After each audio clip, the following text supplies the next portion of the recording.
Why is that old parasite here? We have no room for you." Megan's screams echoed through my beach house like a slap to the soul. There I was, standing at the entrance of my own home, keys trembling in my hand, watching as my daughter-in-law glared at me with absolute contempt from my terrace. I had arrived early that Friday morning, hoping to find my sanctuary empty and silent as usual. Instead, I was met with a scene I would never forget. My house had been completely taken over by Megan's family. There were at least 3 unfamiliar cars in my driveway, loud music blaring from my living room, and the smell of burnt food filling the air. Children were running around my deck, screaming and playing soccer against the red geranium pots I had cared for over years. The lawn I mowed myself every weekend was trampled and littered with empty beer cans. The wicker chairs I'd bought with so much love the year before were covered in wet towels and dirty clothes. My beautiful garden looked like a battlefield after an out-of-control party. When Megan saw me, she didn't show a hint of shame. On the contrary, she stood planted in the main doorway as if she owned the place. She was wearing one of my favorite aprons, the one I'd embroidered with my own hands 10 years ago. Her eyes had that cold look I knew so well, the one she always gave me at family dinners when she thought no one was watching. "Megan, I didn't know you were here," I said, trying to find the calmest voice possible within my constricted chest. "This is my house. I've been coming here every holiday weekend for 20 years. She laughed. It was a laugh so cruel it made me feel small and insignificant. "Oh please," she scoffed. "Robert told me we could use the house as long as we wanted. Besides, we're actually doing something productive here. You just come to complain and interrupt our family plans." More people appeared behind her. Her sister Veronica with her 2 teenagers, her gay-haired mother, who looked at me as if I were an intruder, and 3 other people I didn't even know. There was an older man in a Hawaiian shirt who seemed to be her uncle, a young woman with a baby in her arms, and another man who was smoking calmly on my balcony as if it were nothing. They all stared at me with a mix of annoyance and surprise, as if my presence in my own home was a terrible inconvenience. Megan's mother approached and looked me up and down with disdain. "Is this the famous mother-in-law you always talk about?" she asked her daughter in a mocking tone. "I thought she'd be more imposing. She looks pretty ordinary." The malicious snickers of the others pierced me like needles. There I was at 70 years old in my simple travel clothes, being judged by complete strangers on my own property. "Where's Robert?" I asked, feeling my heart start to beat faster. My son had to be here. He would explain everything. Was there a misunderstanding? "Robert is working as always," Megan replied, crossing her arms. "Unlike you, he has real responsibilities. Look, Eleanor, there's no room for you here. The rooms are all taken. The kitchen is being used to prepare food for the whole family, and frankly, your presence will only create unnecessary tension." I was frozen. In that moment, it felt as if the world had stopped. She was actually kicking me out of my own house. The house I built brick by brick after I was widowed, the house I worked day and night for years as a seamstress to pay for. Besides, Megan continued with a poisonous smile, "I already spoke with Robert and we agreed that this house needs to be used more. It makes no sense for it to be empty most of the time while you live comfortably in the city. We have kids who need space to grow." The words hit me like stones. 20 years of building this house after my husband died. 20 years of paying every penny of the mortgage with money earned from cutting and sewing clothes for other people's families. 20 years of caring for every detail, every plant, every corner of this place that had become my personal sanctuary, my only refuge from the world. "This house is mine, Megan," I managed to say, though my voice sounded weaker than I would have liked. "I have the documents. I pay all the bills." "Oh, that's enough," she interrupted, raising her voice even more. "Always the same thing. How it's yours, how you pay. Robert is your son, isn't he? What's yours is also his, and what's his is also mine. That's how normal families work."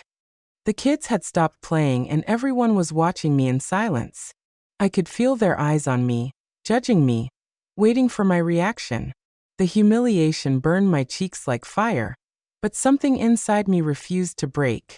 It refused to give them the show they were waiting for. One of the teenagers, who seemed to be Megan's niece, came closer and looked at me with insolence. "Why don't you just go to a hotel? My aunt is right. There's no room for anyone else here." "It's fine, dear," I finally said with a smile that came from my soul, but I knew didn't reach my eyes. "I understand the situation perfectly." Megan smiled in victory, believing she had won. The others seemed satisfied, as if they had witnessed a just victory. They had no idea what they had just unleashed. As I walked away from my own house with slow, dignified steps, my mind traveled 20 years back to when this property was nothing more than a vacant lot full of weeds and dreams. I was 50 years old then. I had just become a widow and Robert was barely 25. It was just the two of us against the world. And I had made the most important decision of my life to build a refuge for our family. I remembered that August morning when I arrived at the lot with my work shoes and my savings book. I had saved every single dollar by working as a seamstress, taking orders from 4 o'clock in the morning until 11 at night. Wedding dresses, school uniforms, clothing alterations, curtains for other people's homes. My fingers bled 1,000 times on that sewing machine I still own. But every stitch was one brick closer to my dream. The architect looked at me with distrust when I told him I wanted to build a beach house as a widowed seamstress. "Mrs. Crawford, this is going to cost at least $45,000, he told me while looking through his papers. "Are you sure you can handle this expense?" I took out my bank book and placed it in front of him. I had exactly $45,000 saved, penny by penny. Robert accompanied me the first day the workers arrived. His eyes were shining with excitement, seeing his mother turn poverty into hope. "Mom, are we really going to have a beach house?" he asked me as I marked where the foundations would go. "We're not just going to have it, son," I said. "We're going to build it with our own hands." And so we did. For 2 years, every weekend, I drove out here to supervise the construction. I carried sand, painted walls, and planted every tree in the garden. Robert came with me when he didn't have college classes. Together, we chose the kitchen tiles, the creamy color of the walls, and the exact position of each window to let in the sea breeze. When we finally finished the house, Robert hugged me on the deck and said, "Mom, you're the strongest woman I know. Someday when I have a family, I'll tell them how my mother built this paradise with pure love and hard work." How had that same boy come to allow his wife to humiliate me in the place I built with so much sacrifice? The house wasn't just walls and a roof. It was the symbol of my independence after becoming a widow. It was proof that a woman on her own could make it without depending on anyone. It was my refuge when the world became too heavy. My place to remember who Eleanor Crawford was before I became just Robert's mom. Every object in that house had a story. I bought the dining table with the extra money I earned making quinceañera dresses for 3 months straight. I sewed the living room curtains myself with fabric I got on sale. The set of kitchen pots cost me $200 that I saved by not buying new clothes for a whole year. But what hurt the most was remembering all the times Megan had come here as a guest. The first years of her marriage to Robert, she behaved like a grateful daughter-in-law. "Oh, Mother Crawford, what a beautiful house you have.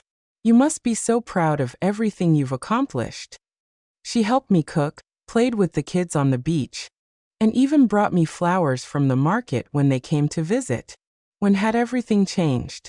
When had she started looking at me as if I were a burden instead of the woman who had given her a husband? Maybe it was when Robert got that better-paying job and she stopped working. Or maybe it was when they bought their own house in the city, and she started feeling superior to the widowed seamstress who lived in a small apartment. The signs had been there for years, but I had ignored them. Her comments about my age. "Mother Crawford, you should rest more. It's not good for you to work so hard at your age." Her suggestions about my clothes. "Why don't you buy something more modern? Robert makes good money now. He can help you." Her hints about the house. What a waste for this house to be empty most of the time. Now I understood that she had been planning this for a long time. The invasion of my house hadn't been spontaneous. It had been calculated, thought out, designed to humiliate me and take possession of what I had built with so much effort. As I walked toward my car, I felt something I hadn't experienced in decades. A pure cold rage rising from my stomach to my throat. It wasn't the blind rage that makes you scream and lose control. It was something much more dangerous. It was the intelligent rage of a woman who had survived poverty, widowhood, and decades of hard work. Megan had made a fatal mistake. She had underestimated Eleanor Crawford. She thought I was a harmless old lady who would stay silent in the face of humiliation. She didn't know she was dealing with a woman who had built an empire from $1 at a time, who had raised a son by herself, who had faced the world with empty hands and won. But what hurt me the most wasn't Megan's betrayal. It was Robert's silent betrayal. My son, the boy I had cared for when he had a fever, the young man I had supported through college, the man who had promised he would always protect me, had allowed his wife to treat me like trash in my own house. I got in my car and started the engine. I had to find a hotel for the night, but it would only be temporary, very temporary, because Megan Dyson had just declared a war she had no idea how to fight, and I was a veteran. The Golden Sands Hotel cost me $85 a night. Money I hadn't planned on spending because I was supposed to be sleeping in my own bed, in my own house. But there I was, checking in like any other tourist while my home was occupied by invaders who felt entitled to my property. I couldn't sleep that night. Every time I closed my eyes, I saw Megan's arrogant smile. I heard her poisonous words. I felt the humiliation that was burning inside me. At 6 o'clock in the morning, I was already awake, drinking coffee and planning my next move. I decided to go back to the house to try to talk calmly. Maybe it had been a misunderstanding. Maybe Megan had reacted badly because of the stress of having so much family together. Maybe Robert would show up and put an end to the situation. After all, he was my son. He knew better than anyone everything I had sacrificed for that house. When I arrived at 8 o'clock in the morning, I found the front door locked, my own door. I had to ring the doorbell of my own house, as if I were a visitor. Veronica, Megan's sister, answered, still in her pajamas and looking annoyed. "What do you want now?" she asked, not even greeting me. "Good morning," I replied with as much dignity as possible.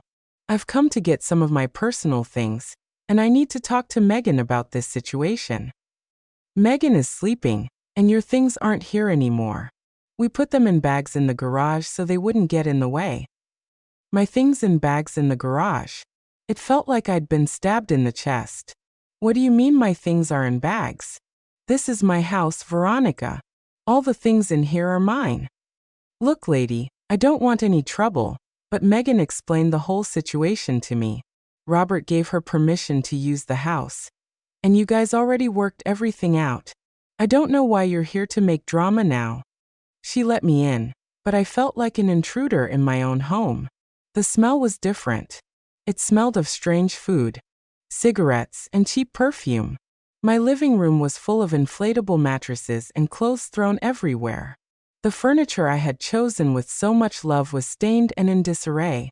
When I walked into the kitchen, my heart nearly stopped. My beautiful kitchen, the one I had designed thinking of all the family meals I would prepare there, was completely wrecked. The stove had burnt grease on it. The sink was full of dirty dishes that already smelled bad. And they had used my best pots to cook something that had left permanent stains on the bottom. "Where are my china plates?" I asked, my voice trembling. "Oh, some of those broke. The kids were playing, and you know how they are. Megan says they were very old."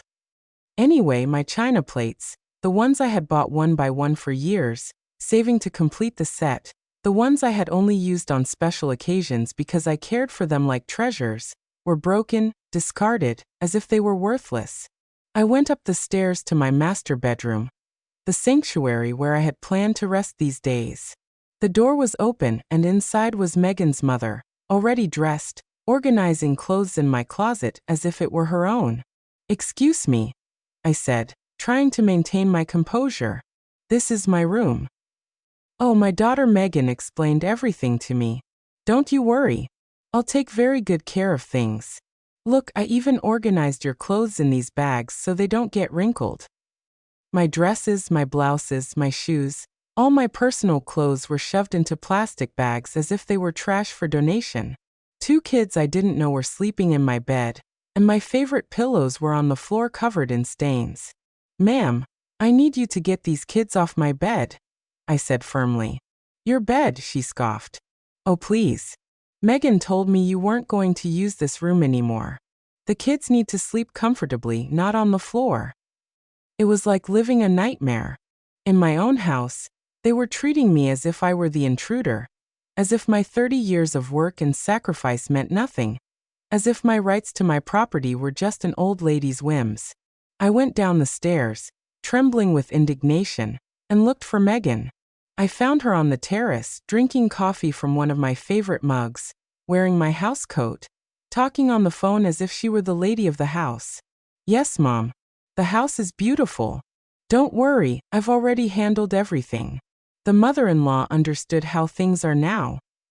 She was laughing as she spoke as if my humiliation were a funny joke. When she saw me, she hung up and looked at me with annoyance. What are you doing here so early? I thought it was clear that there was no room for you. Megan, we need to talk. This house is legally mine. I pay the taxes. I pay for the maintenance. I have all the documents. Robert has no right to give you permission for my property without consulting me. Oh, please don't start with your legal drama. Robert is your son, right? Children inherit from their parents. It's normal. Besides, we're taking better care of the house than you are. Look how full of family it is. How happy it looks. Happy? You've destroyed my kitchen.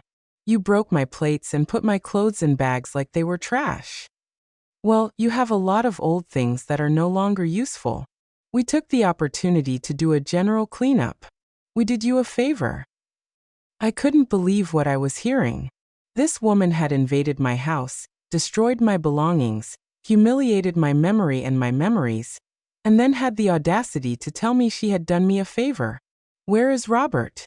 I asked one last time. I already told you he's working. But don't worry, he's completely on board with all of this. In fact, it was his idea. He said, "It's time for this house to be used for something productive instead of sitting empty, waiting for your occasional visits." That lie broke my heart. I knew my son better than anyone. Robert would never have planned something like this behind my back. But then, why wasn't he here defending me? Why was he allowing his wife to treat me this way? Megan, I'm going to be very clear with you. You have until tomorrow to get your entire family out of my house. This situation is going to end now. She laughed that cruel laugh I already knew too well. What? Are you going to call the police? Are you going to sue your own son? Don't be ridiculous, Eleanor. You know you can't do anything against us. We're family. In that moment, I knew she was right about one thing. We were family. But she had forgotten a fundamental rule of true families. Wolves don't attack the pack. And she had just attacked the oldest and wisest wolf of all. I smiled and turned to leave. You're right, Megan. We are family, and you'll soon see what that really means. That afternoon, I returned to the house with an excuse. I had forgotten to get some important medication from my bathroom cabinet. Megan let me in reluctantly, but didn't accompany me. She was too busy organizing a barbecue on my deck with her entire extended family. As I went up the stairs to my bathroom, I took the opportunity to really inspect the damage they had done to my home. What I found was even worse than I had imagined. My master bedroom was not only occupied by Megan's mother and the unknown kids, they had moved my vanity, scratched the mirror with something sharp, and used my drawers to store their dirty underwear. The bathroom was a nightmare. My white porcelain bathtub, which I had had specially installed because I dreamed of taking relaxing baths after long days of work, was stained with black hair dye. The towels I had embroidered by hand were thrown on the floor, dirty and smelly. My personal care products had disappeared, likely used by all the women in Megan's family. But what truly made me tremble with rage was what I found in my secret closet. Behind the main closet, I had a small space where I kept my most important documents and some sentimental valuables. It was my ultra-private place where no one else knew it existed. The space had been discovered and violated. My documents were scrambled, some on the floor. The jewelry I had inherited from my mother was gone. The property titles to the house were wrinkled, as if someone had been carelessly reviewing and handling them. But the most alarming thing was finding papers that weren't mine. Legal documents with Robert's and Megan's names on them. I took them with trembling hands and read them quickly. It was a request to change the ownership of the property. They wanted to transfer the house into Robert's name, claiming that I, due to my advanced age and deteriorated mental condition, was no longer capable of managing valuable properties. Deteriorated mental condition.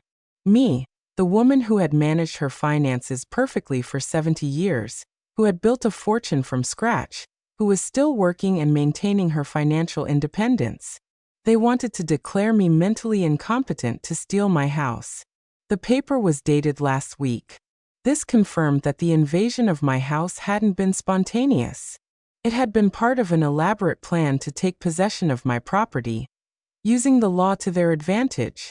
At the bottom of the papers, I found something that chilled me to the bone: a real estate appraisal. They had appraised my beach house at $300,000. $300,000. And there was a handwritten note in Megan's handwriting. With this money, we can buy a bigger apartment and send the kids to private school. We just need her to sign the papers. And for the old lady not to cause any trouble. The old lady. That's what they called me. The old lady who wasn't supposed to cause trouble while they stripped me of everything I had built in my life. I put all the documents in my bag. It was the evidence I needed to fully understand the situation. This wasn't just a family invasion. It was a planned robbery, an elaborate fraud to strip me of my life's work with my own blood as an accomplice. I left the closet and went to my bedroom window. From there, I could see the terrace where Megan's entire family was celebrating. They had loud music on, were grilling meat on my new barbecue, and using my outdoor plate set. The children were running around my garden, screaming and playing without supervision, trampling the flowers I had planted with so much love. But what hurt me the most was seeing Veronica, Megan's sister, taking selfies in different corners of my house, posing as if it were her new property. In one photo, she was sitting in my favorite hammock. In another, she was in the kitchen serving drinks as if she were the hostess. She was uploading them to her social media with comments like, "Family vacation at our new beach house and blessed with this paradise." Our new house. It wasn't even the family's house anymore. It was her new house. I took photos of everything with my phone. The mess, the damage, the stains, the scattered clothes. If this was going to turn into a legal battle, I needed evidence of how they had treated my property. When I went down the stairs, I heard Megan on the phone again. This time, she didn't bother to lower her voice when she saw me. "No, Mom, don't worry. The lawyer says it's very easy. Since Robert is an only child, he can claim the inheritance early due to his mother's incapacity. And once the house is in his name, we can do whatever we want with it." Early inheritance due to incapacity. They wanted to declare me mentally incompetent to steal my inheritance while I was still alive. Yeah, we already sent the fake medical papers. We paid that doctor from the cheap clinic $50 to sign a report saying she has senile dementia. Robert didn't want to at first, but I explained to him that it's for the good of the kids. Fake medical papers, a corrupt doctor, an invented senile dementia report. My own son convinced that stripping me of my property was for the good of the kids. The conversation continued, but I couldn't listen anymore. My world was falling apart, not just because of the betrayal, but because of the sophistication of the deception. They had planned every detail, every lie, every fake document necessary to legally rob me. I left the house without saying goodbye. There was nothing left to talk about with that woman. Words had lost all meaning. This was no longer a family dispute that could be resolved with conversations and good feelings. It was a war, and they had fired the first shot using the dirtiest weapons possible. Lies, fake documents, medical corruption,